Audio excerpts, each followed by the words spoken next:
Hey guys, my name's Ian, if you're new here, and if you're not, welcome back. Today, we're going to be talking about Apple Silicon MacBooks. So, Apple Silicon has been around in the MacBook lineup now since 2020, and it's actually been an incredible change. But the question of today is, are they actually worth it, or should you just not upgrade if you have an Intel Mac?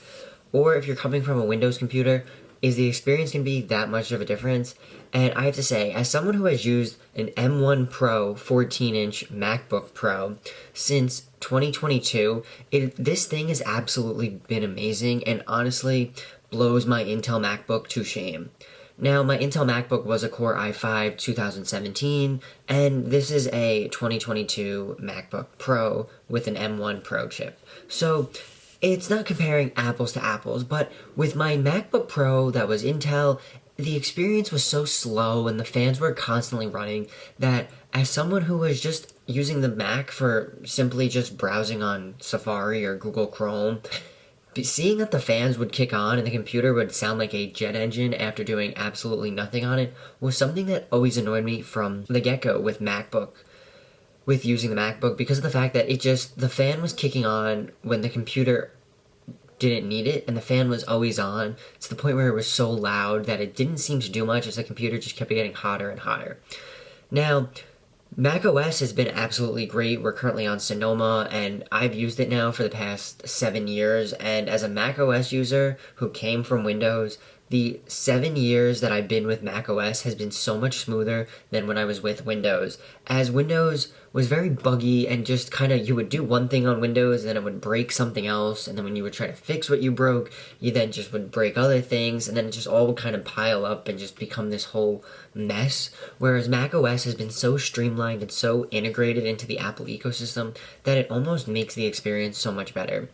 Like with the Sonoma, we now have the ability to have widgets from our iPhone on our Mac, so you don't have to pick up your iPhone as much, and you obviously get your iMessages, your FaceTimes, your phone calls, text messages, all of that right on your computer. So you almost don't have to pick up your iPhone. Now, another thing that going from the Intel MacBook to the MacBook Pro Apple Silicon is the battery life. The battery life on this thing has absolutely been amazing. Now, for a 2-year-old computer, it's actually honestly couldn't be better from what I've seen. I get hours of battery life.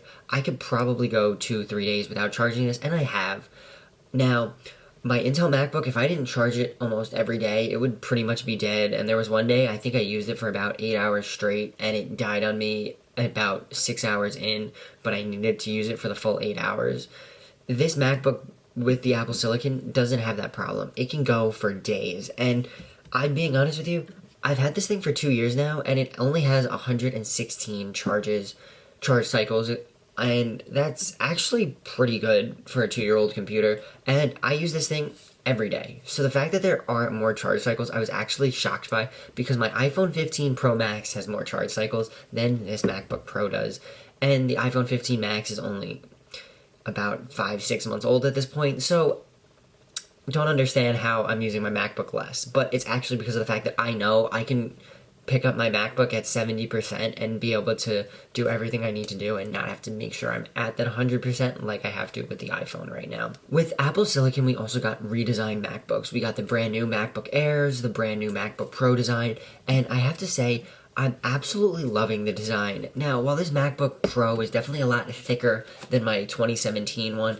this MacBook Pro does have a lot more ports than my 2017 one did. My 2017 had 2 Thunderbolts and a headphone jack. That was it. This has 3 Thunderbolts, so we have 2 on the left side, 1 on the right side, and also an HDMI port, an SD card reader, and MagSafe, and a headphone jack, of course. Now, MagSafe has also been a pretty cool change, as I haven't had a MacBook with MagSafe. The first MacBook I had was with USB-C, and MagSafe is just kind of almost perfect, just because you could just like flick the cable off or trip over it or something, and you know it's just going to detach from the computer, and your computer's not going to take the tumble with it like it would with USB-C.